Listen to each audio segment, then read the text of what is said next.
नमस्कार, अपना बिहार देख रहे हैं आप। आपके साथ मैं हूं संतोष गंगवार। बुलेटिन की शुरुआत करेंगे सबसे महत्वपूर्ण खबर के साथ। दिल्ली में 27 साल बाद बीजेपी की ऐतिहासिक जीत मिलने के बाद प्रधानमंत्री मोदी बीजेपी मुख्यालय पहुंचे, जहां उनका जोरदार स्वागत किया गया।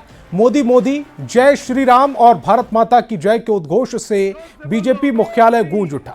लगातार मोदी मोदी के नारे लगे। प्रधानमंत्री मोदी ने इस मौके पर कार्यकर्ताओं को संबोधित किया।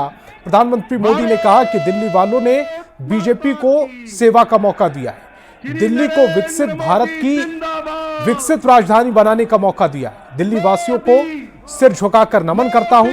आडंबर, अहंकार और दिल्ली पर छाई आपदा की हार हुई।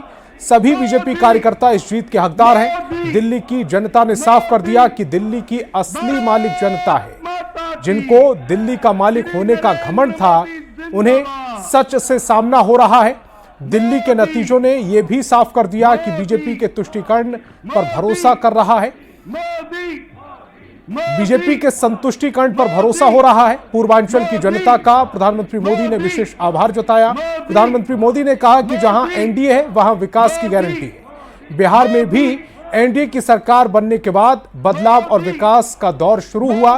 कांग्रेस एक परजीवी पार्टी बन चुकी है। कांग्रेस एक एक कर सहयोगियों को खत्म कर रही है। प्रधानमंत्री मोदी ने यमुना जी को दिल्ली शहर की पहचान बनाने का भी भरोसा दिया।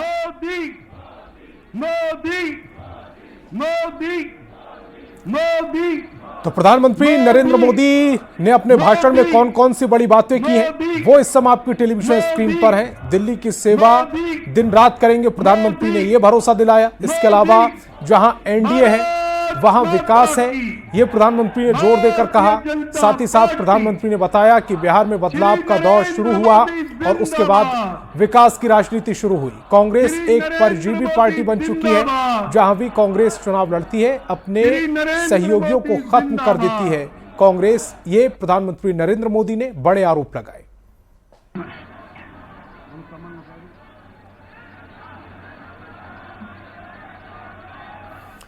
दिल्ली विधानसभा चुनाव में बम्पर जीत के साथ बीजेपी ने दमदार वापसी की।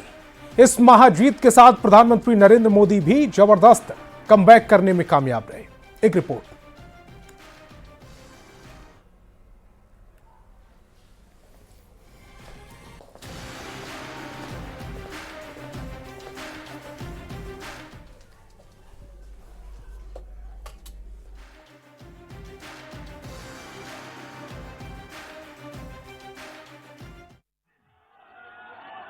दिल्ली में, दिल्ली के लोगों में एक उत्साह भी है, एक सुकून भी है। उत्साह विजय का है और सुकून दिल्ली को आपदा से मुक्त कराने का है। प्यार की, विश्वास की नई ऊर्जा दे दी, नई ताकत दे दी। इसलिए मैं पूर्वांचल के लोगों का, पूर्वांचल के एक सांसद के नाते विशेष रूप से आभार व्यक्त करता हूं। आप याद करिए, नीतीश जी के पहले बिहार किस हालत में था। बिहार में नीतीश जी को अवसर मिला। बदलाव भी तभी आया जब एनडीए की सरकार आई। बिहार में भी ये कांग्रेस ही है जो जातिवाद का जहर फैलाकर अपनी सहयोगी आरजेडी का जो पेटेंट है उसी जमीन को खाने में जुट गई है। दिल्ली विधानसभा चुनाव में बम्पर जीत के साथ बीजेपी ने दमदार वापसी की और इसी के साथ एक बार फिर मोदी मैजिक चला है। देखिए दिल्ली चुनाव में कैसे प्रधानमंत्री नरेंद्र मोदी ने जबरदस्त कमबैक किया है।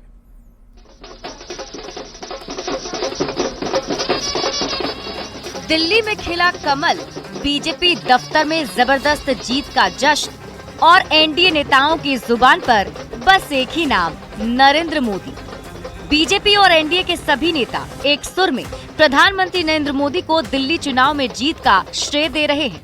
ये जो सरकार बन रही है दिल्ली में, ये प्रधानमंत्री जी के विजन को दिल्ली में लेके आएगी। तो मैं प्रधानमंत्री जी का धन्यवाद करता हूं कि उन्होंने अपना समय दिया और मैं ये जीत का श्रेय प्रधानमंत्री नरेंद्र मोदी जी को। इस बड़ी जीत का श्रेय प्रधानमंत्री नरेंद्र मोदी को इसलिए दिया जा रहा है क्योंकि दिल्ली में बीजेपी की ओर से सीएम के चेहरे की घोषणा नहीं की गई थी। चुनाव प्रचार से लेकर वोटिंग के दिन तक विश्व की सबसे बड़ी पार्टी की ओर से यही कहा जाता रहा कि पीएम मोदी के चेहरे पर दिल्ली चुनाव लड़ा जा रहा है, लिहाजा सारा क्रेडिट पीएम मोदी को जा रहा है। आगे दिखाया जा रहा है, नहीं आगे है और आगे रहेगा। लोकसभा चुनाव 2024 में बीजेपी अकेले अपने दम पर सरकार नहीं बना सकी, जिसे लेकर विपक्ष हमेशा से ये दावा करता रहा कि मोदी लहर अब शांत हो गई है, मोदी के चेहरे पर अब चुनाव नहीं जीता जा सकता है। जबकि लोकसभा में पीएम मोदी के चेहरे पर ही एनडीए ने इंडी अलायंस को मात दिया था। ये भी दावा किया जाता रहा है कि पीएम मोदी की हवा अब शांत हो गई है, मोदी का असर कम हो गया है। पहले हरियाणा, फिर महाराष्ट्र और अब दिल्ली की जीत ने ये साफ कर दिया है कि मोदी का जादू अब भी बरकरार है। Bureau report, news 18। दिल्ली विधानसभा चुनाव में बीजेपी की शानदार जीत पर पटना में भी बीजेपी नेता और कार्यकर्ता उत्साहित हैं। पटना बीजेपी ऑफिस में जमकर जश्न मना। बीजेपी के नेता और कार्यकर्ताओं ने दिल्ली में बीजेपी की जीत पर जश्न मनाया। जिंदाबाद जिंदाबाद जिंदाबाद, नरेंद्र मोदी जिंदाबाद। दिल्ली में 27 साल बाद बीजेपी की सरकार बनने पर भागलपुर में बीजेपी के नेता और कार्यकर्ताओं ने जमकर जश्न मनाया। खलीफा बाग चौक पर सभी नेता और कार्यकर्ता जुटे और एक दूसरे को रंग और गुलाल लगाकर और मिठाई खिलाकर जश्न मनाया गया। जीत की बधाई दी गई।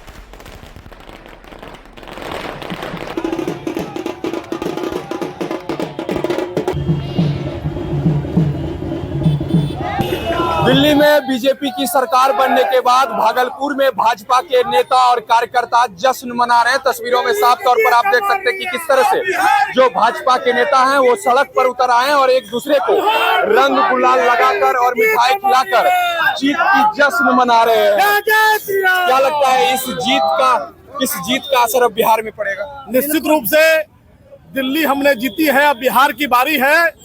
और दिल्ली के अंदर जो केजरीवाल का अहंकार था उसकी हार हुई है और जो महाकुंभ लगा है उस महाकुंभ का मजाक उड़ाया है।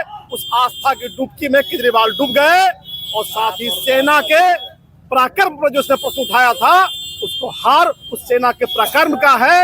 और जो ढोंग, जो अत्याचार और जो फरेब उन्होंने दिल्ली की जनता के साथ की है, दिल्ली केजरीवाल भी हारे, मनीष सिसोदिया भी हारे और बुरी तरह से हार हुई है। और 27 वर्षों के बाद दिल्ली के परचम पर भारतीय जनता पार्टी और राष्ट्रीय विचारधारा पुनः काबिज हुई है। एक बार फिर से तस्वीर देख लीजिए कि किस तरह से ये भाजपा के नेता और कार्यकर्ता है और सड़क पर उतर आए हैं। उन्होंने दिल्ली में बीजेपी की जीत के बाद भागलपुर में जश्न का माहौल है। विकास कुमार सिंह, भागलपुर। 27 साल बाद बीजेपी को दिल्ली में मिली प्रचंड जीत को लेकर होली और दिवाली एक साथ भाजपा कार्यकर्ताओं की ओर से मनाई जा रही। कार्यकर्ताओं में इस जीत को लेकर काफी उत्साह देखने को मिल रहा। जीत की खुशी में समस्तीपुर उत्तरी और समस्तीपुर दक्षिणी जिले के कार्यकर्ताओं के द्वारा जिला मुख्यालय स्थित पटेल मैदान गोलंबर पर कार्यकर्ताओं ने जमकर आतिशबाजी और गुलाल उड़ाए।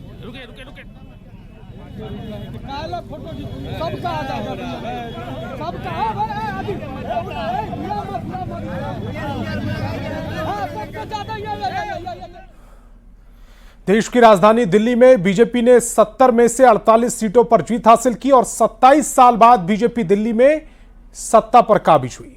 बीजेपी की शानदार जीत पर बिहार एनडीए के नेताओं में जबरदस्त खुशी का माहौल है। देखिए, निसंदेह दिल्ली के चुनाव की अधिसूचना जारी होने के साथ परिदृश्य बदलना शुरू हो गया था। लगातार जो ब्रांड मोदी का जादू जिस तरह से मतदाताओं पर सर चढ़कर बोल रहा है, दिल्ली भी उससे अछूता नहीं रहा। और अंततः जो ये जनादेश है, ये प्रचंड जीत है। दिल्ली की जनता को हृदय से साधुवाद। और हम ये जरूर कह सकते हैं कि दिल्ली की जो उम्मीदें हैं उस कसौटी पर एनडीए खरा उतरेगा। देश की राजधानी दिल्ली विधानसभा के चुनाव परिणाम में भारतीय जनता पार्टी की सफलता ने साबित कर दिया है कि दिल्ली के मतदाताओं ने आपदा से मुक्ति पाकर देश के यशस्वी प्रधानमंत्री श्री नरेंद्र भाई मोदी जी के नेतृत्व में दिल्ली के साथ साथ संपूर्ण देश में चल रहे विकास कार्यों को गले लगाने का कार्य किया है, जो स्वागत योग्य है। दिल्ली के आज के चुनाव परिणाम से स्पष्ट हो गया कि केजरीवाल के झूठ फरेब तथा लूट और भ्रष्टाचार की दुकान को सदा के लिए बंद कर दिया है। दिल्ली की जीत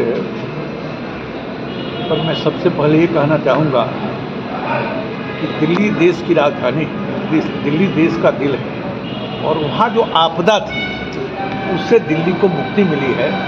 दिल्ली वासियों के लिए मैं समझता हूँ कि उनके जीवन का सबसे सुखद क्षण होगा कि आपदा से मुक्ति मिली। दिल्ली की जीत ये दिल्ली की जनता का जीत जाकर के है और देश के लोकप्रिय प्रधानमंत्री नरेंद्र भाई मोदी के नीतियों को जीत जाकर के, जेपी नड्डा हमारे नेता हैं, अमित शाह की जीत जाकर के और भारतीय जनता पार्टी एनडीए कार्यकर्ताओं का परिश्रम जो हुआ है। प्रयागराज कुंभ मेला क्षेत्र में पूर्व केंद्रीय मंत्री अश्विनी चौबे भी पहुंचे, जहां उन्होंने स्वामी अभिषेक ब्रह्मचारी का दर्शन कर उनसे आशीर्वाद लिया। अश्विनी चौबे ने युवा चेतना के प्रमुख रोहित कुमार सिंह के सेवा शिविर का निरीक्षण किया। इस दौरान उन्होंने रोहित कुमार सिंह के सेवा कार्य की जमकर सराहना की। उन्होंने कहा कि रोहित कुमार सिंह देश सेवा और मानव सेवा का अद्भुत काम कर रहे हैं।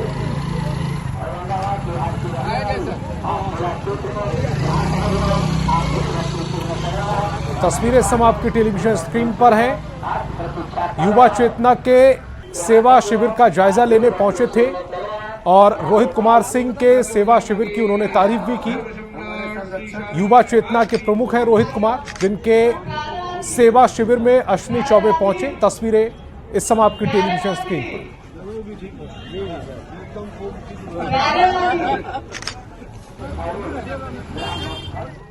बीजेपी के वरिष्ठ नेता और राम जन्मभूमि तीर्थ क्षेत्र ट्रस्ट के ट्रस्टी और राम मंदिर आंदोलन के प्रथम कार सेवक कामेश्वर चौपाल का पार्थिव शरीर पंचतत्व में विलीन हो गया। सुपौल के उनके पैतृक गांव मरौना प्रखंड के कमम रेल में उनका अंतिम संस्कार किया गया। इस मौके पर बिहार बीजेपी अध्यक्ष डॉक्टर दिलीप जायसवाल, मंत्री नीरज कुमार बबलू और नीतीश मिश्रा समेत कई नेताओं ने उन्हें श्रद्धांजलि अर्पित की। लंबे समय से बीमार रहने के कारण दिल्ली के सर गंगाराम अस्पताल में शुक्रवार को उन्होंने अंतिम सांस ली थी। 1982 में कामेश्वर चौपाल ने हिंदू विश्व परिषद की सदस्यता ग्रहण की। 1989 में उन्होंने विहिप का राज्य प्रभारी बनाया गया। 9 नवंबर 1989 को उन्होंने अयोध्या में रामलला मंदिर की आधारशिला रखी। यह ऐतिहासिक क्षण केवल एक धार्मिक आंदोलन नहीं, बल्कि सामाजिक समरसता और दलित सशक्तिकरण का प्रतीक बन गया। संघ ने उन्हें प्रथम कार सेवक का दर्जा दिया। उनकी भूमिका ने उन्हें राम मंदिर आंदोलन का अमर नायक बना दिया। कामेश्वर चौपाल जी का जीवन सामाजिक जीवन था। उन्होंने समाज के लिए अपने आप को समर्पित किया था और भगवान राम जन्मभूमि के मंदिर निर्माण ट्रस्ट समिति के अस्थायी सदस्य थे। पहला ईंटा भी उन्होंने मंदिर निर्माण के लिए डालने का काम किया था और सदैव समाज के प्रति समर्पित रहते थे। तो सबसे बड़ा सौभाग्य हम इनका मानते हैं जो आज दुनिया में चर्चित श्री राम का मंदिर है, उस श्री राम के मंदिर का पहला ईंट रखने का इनको सौभाग्य प्राप्त हुआ था। हम इन्हें सौभाग्यशाली मानते हैं। तो अपना बिहार में फिलहाल इतना ही। आप देखते रहिए न्यूज़ 18 बिहार झारखंड।